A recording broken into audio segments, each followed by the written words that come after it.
Flight simming is a lot of fun. You can fly planes like this vintage BAC-167 fighter into Norway in a fjord, or land a regional jet into an airport like Boston. And sometimes you can take a back seat and ride in some vintage aircraft that might be downloaded from the internet. Or you can fly in an executive suite in a private jet, and you never know who you might meet there on your trips. But life is full of surprises, so download an aircraft today and start simming.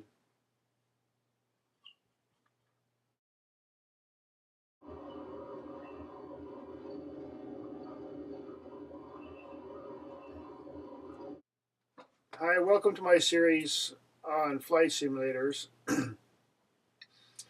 As some people know who have seen my blogs, I am an avid flight simulator devotee, you might say, um, partly because I entered aviation late in life and there's a lot of catching up to do. And I know I'll never get a chance to fly a lot of these incredible planes that are out there. So in a simulator, I can do that. And I also get a chance to fly into areas and airports that I'll never go. And in addition, I can learn all the complex instruments that are in some of these modern aircraft by using flight simulators. So I find it an incredible tool to use in training. Um, right now, I have about 55 or 60 hours of log time. I have not soloed yet because I need to get together with a particular instructor and go ahead and do that. But um, what I'm offering here on my site is I'm going to try to make more videos of different kinds of events I've done in a flight simulator. I often, in the beginning especially, I did an awful lot of logged flights. I actually kept a log book here, and I went through hundreds of flights, and I made maps and charts, and I used the real instruments, real navigation devices and so on, fly VOR to VOR and trying to do some of the high altitude airways and so on. So I know a lot about it now. I've logged about well over 1,000 hours in a flight simulator, um, and I have pedals and yoke and throttle and so on. Now, obviously, it's not a real plane, but you'd be surprised how much you can learn because many years ago, an FAA authorized flight simulator was rather primitive by compared to what I have right here in my house. And especially now with a little bit of extra money, there are devices you can put in your home that there is actually one now that is a three-dimensional or three it moves. I actually had a chance to try one made by Redbird Flight, I believe, and they use Microsoft Flight Simulator as their basic software now. They have 7 screens and so on. But what I'd encourage people to do is take their flight simming seriously, and they'll learn a lot. It's a really good mental discipline. It'll teach you how to use checklists and to go down and write down all the frequencies and your air traffic control instructions, and just follow through some procedures and be careful. And the nice thing about a simulator is you can practice a lot of stuff that you'll never do in real life, or you hope you'll never do. You can practice stalling, spinning, aerobatics. That's the thing. The practice that you really need is the stuff that you really don't want to practice in real life. And that's what you can do in a simulator. And even to this day, even the highest pilots, most qualified pilots, still have to spend some time in a very expensive simulator from time to time. So I offer this little video here, a clip of a DAC-5 that I did. I'm going to try to get some actual video of landings and different procedures and so on, because I know there's a lot of people out there who enjoy it just like I do.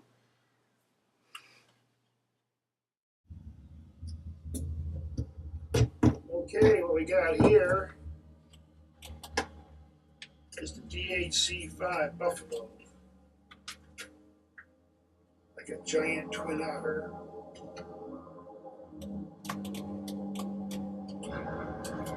Name this sucker.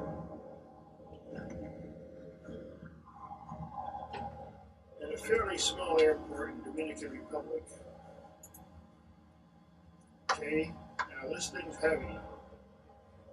Right now I got 1,400 feet. Right? I'm going pretty damn fast, 200 knots. I'm gonna slow myself down. So I'll pick up a little bit of altitude because I could use a little bit. Okay, get myself another 500 feet and slow myself down. Okay, now I got 160, 170 knots. Okay, stable airspeed. Airport off at 10 o'clock.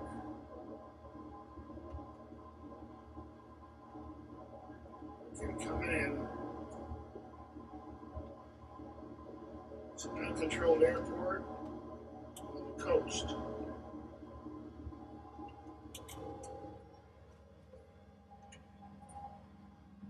Weather's good, clear and dry. It's a fairly short field for this heavy thing. Okay, airport's getting close. 5 miles forward. Okay, I'm starting to line up here a little bit. I have the airport. There it is. I have the airport in sight. Now use a little extra power to make sure I'm lined up. I get a good approach with this thing. How's my altitude? Got 1,400 feet. Okay, gear down. First degree flaps. Okay, now let's see. Here I come. Here I come. This is fun.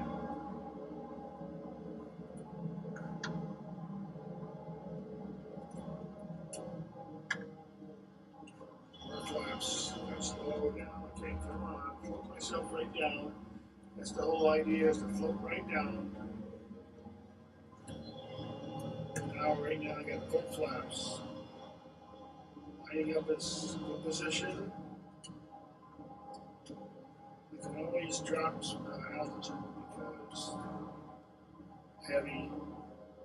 Okay, 110 knots coming in. I got reverse thrusters on this thing, so I know if I come in a little fast, once I get on the ground, I can drop it down pretty damn quick. And also, the runway's asphalt. Okay, 100 knots, final drop in. Okay, drop it in. Okay, I got the runway. Level out. Okay. Touchdown. There we go. Beautiful. First throttle. Okay.